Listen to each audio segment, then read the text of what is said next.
Good morning, ladies and gentlemen, and welcome to the show this morning on this February 22nd, 2023, a Wednesday. Thank you for tuning in. I'm glad to have you guys here. Now, here's the thing. I listened to two very impassioned speeches last night. I was listening to them. And here's the transcripts. First was the Biden speech during his historic visit to Kiev a couple days ago. And the second speech I listened to was the full text of the State of the Nation speech given by Putin to the Russians. One of the things I noticed about both of these speeches, and there's transcripts are right here. Biden's speech is transcript, and the speech from Putin transcript. And I just didn't read the transcripts. I also listened to the speeches given in person on the internet. One of the things I noticed about these two speeches, they were both very impassioned and they were both designed to rally troops on both sides.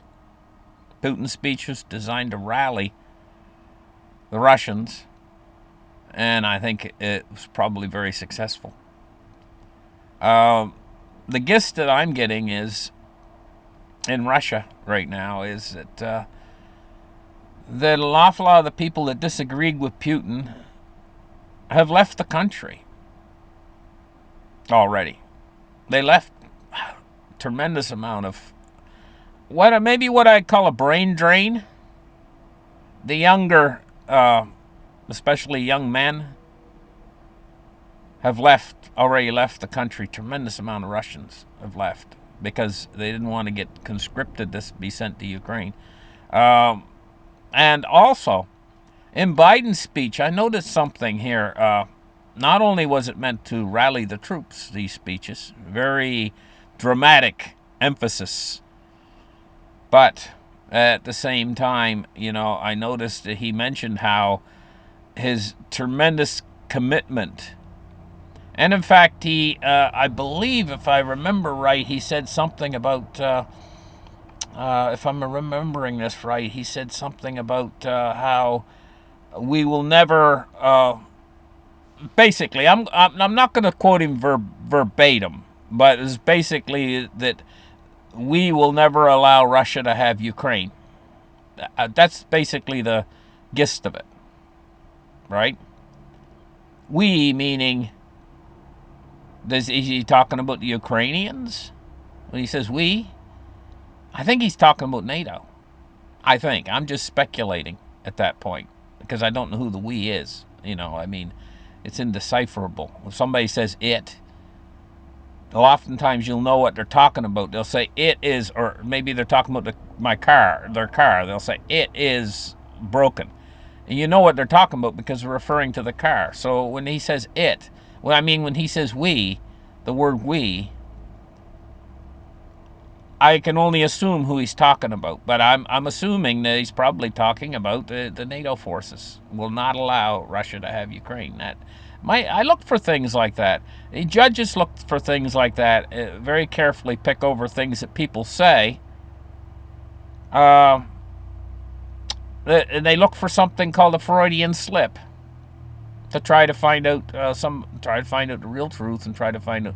Because when people go to court, and I'm straying from the topic matter a little bit here, but when people go to court, they always lie on both sides, and the judge has to sit there and say, well, which side's telling the truth?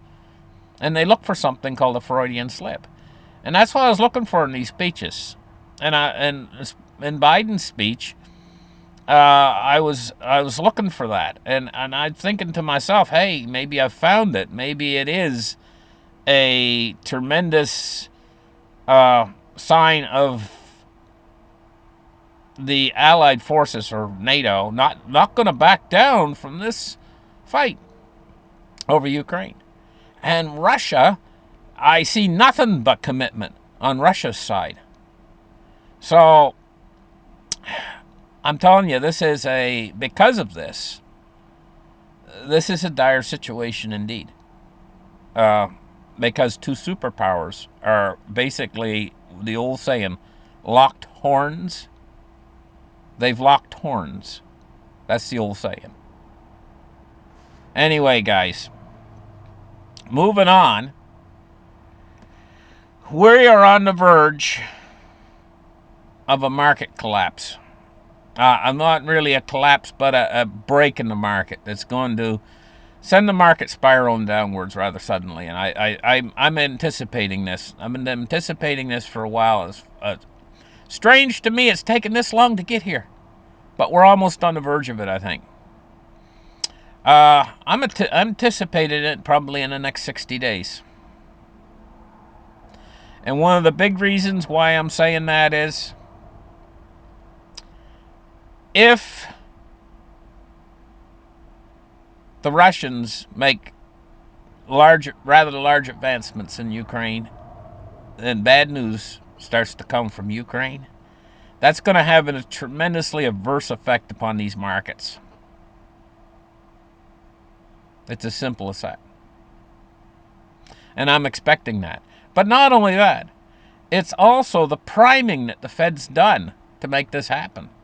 I mean, if you go and you got an engine that won't start and you do everything, you clean the spark plug, buy a new spark plug, you check and make sure the engine's got spark and everything, and say it's some old who knows what kind of an engine, maybe a lawnmower engine. If you pour gas in the thing and you get everything ready, and then you're pulling on the cord trying to start it, if it starts, should that really be a surprise? And here's the thing. How this applies to the war over in Ukraine is this really going to be a surprise? It's like we've seen all this coming. And how's it going to affect the market very soon?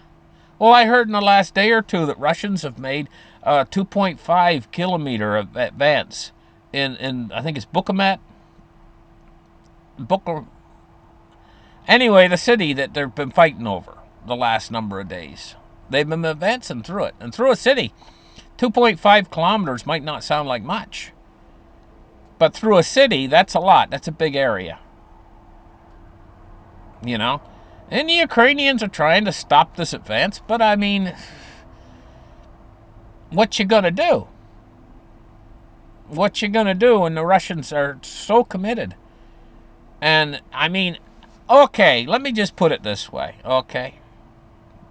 Let's just do a fake war scenario. Say the United States decided to attack Canada. Okay? And say Canada doesn't have any nuclear weapons. Well, neither does Ukraine. And it would be a similar thing. A monster of a country with power, like the United States, attacking Canada. What would you expect? If Canada went a whole year into the war, successfully fending off against the American forces, and then if the American got really serious and put everything they had into it, do you expect that Canada wouldn't succumb? Well, we got exactly a similar situation with Russia and Ukraine. What do you expect? The engine's going to start if you got it all primed and ready to go. And, they're talking about mobilizing as many as 10 million troops if they have to. I don't know. Doesn't appear to me the first tanks that are going to get in there. They say they got to repair the tanks and everything else, and then they got to train. It's probably at least 2 months away from here. And they're battle weary, Ukraine. And don't get upset at me. I'm just saying.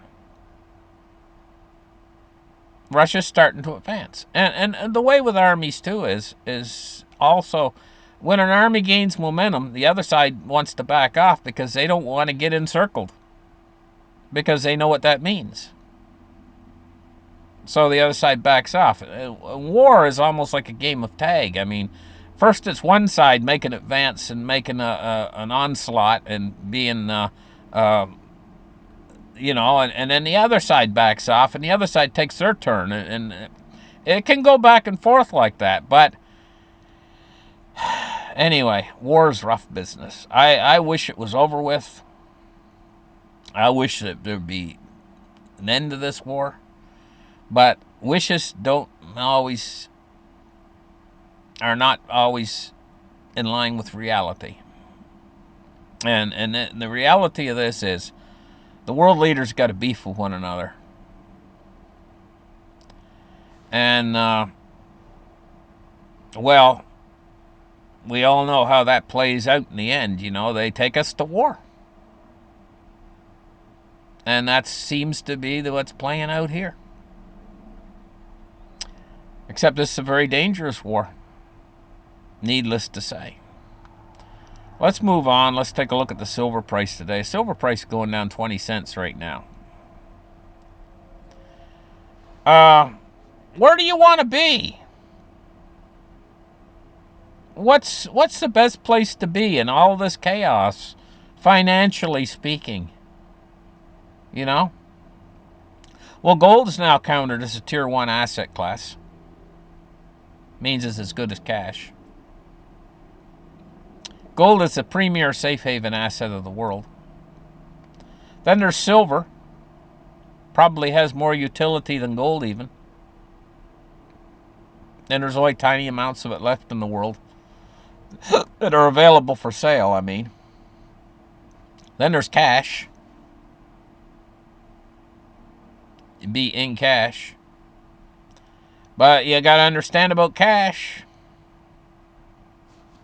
Remember this fact: if you're not in the 1%, if you're not a 1%er, if you're out there and you're one of these people that are ordinary people like me and everybody else in my audience, remember this about cash: that we're on the verge of them bringing out a central bank digital currency, what's called a CBDC. And if you hoard away a whole bunch of cash for yourself, there might come a time in the not too distant future, we might only be talking months away, where they could bring out a central bank digital currency and they could just put out an announcement. You need to trade your cash in, because they're getting rid of cash, for the central bank digital currency. And if you've got a certain amount of cash, say it's a big lump of cash, they're going to want to know where all this come from, and they're going to make you do an accounting for every damn last penny of it. Maybe you don't even know where it all come from. Maybe you've lost track. Maybe it's something that you've had for the last 40, 50 years. A little bit of cash from here, a little bit of your savings from there, a little bit, and you put it away for yourself. It might be your life savings. That don't matter to them. They're going to want to know where every penny came from. Accounting, in order to switch it over into the central bank digital currency. Where that won't happen with gold and silver. Something like that. But cash, I would say in dangerous times like these, having cash, gold, and real physical gold and real physical silver are the three big things. Now, what if you got money in the markets right now? What if you got money tied up in the markets? Well, liquidity's drying up in the system right now. The war's apt to turn negative for our side. And that could very much adversely affect the markets. And, Michael Burry, he said, sell, sell, sell. I mean, I'm just stating the obvious danger right now in that, right now for going long on stocks. Now, what about treasuries? Well, the United States is always going to pay you back with the treasury, but because they can print the money for nothing. It's like that old song, money for nothing, whatever. Anyway. That's the thing. They're always going to make good on the treasuries. But the thing about it is you can still lose on treasuries if yields. What if yields skyrocket? I mean, you can take losses on treasuries. There's no real safe haven right now for your money. There's a lot of things you need to consider, and probably I'm thinking probably if you're not a multimillionaire, probably the safest place for your money right now is stored in real physical silver.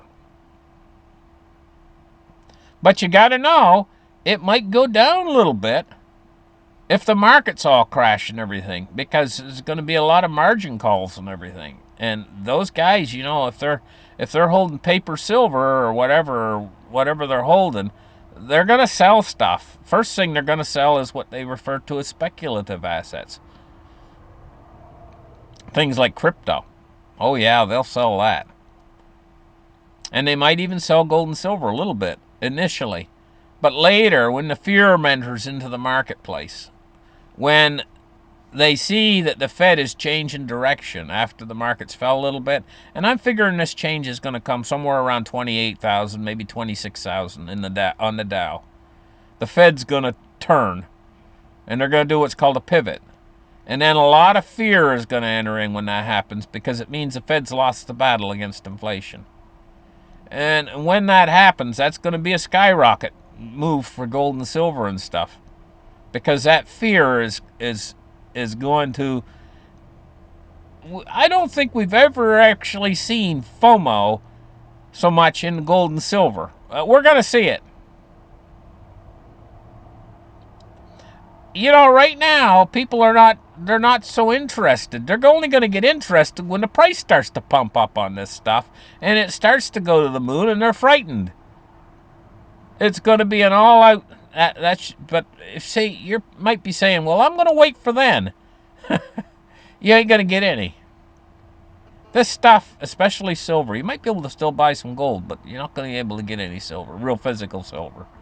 It's going to disappear off the marketplace for a while. We're going to go through what's called a silver shortage, honest to God silver shortage, which is when they start to run out of the 1,000-ounce bars. That's coming. I'm waiting for it a long time. I've been talking about it for ages on my channel. It hasn't occurred yet, but it's coming. The Fed's created this. The doomsday loop scenario has come from the Fed, and what can I say? It's just. Let's move on. Take a look at gold.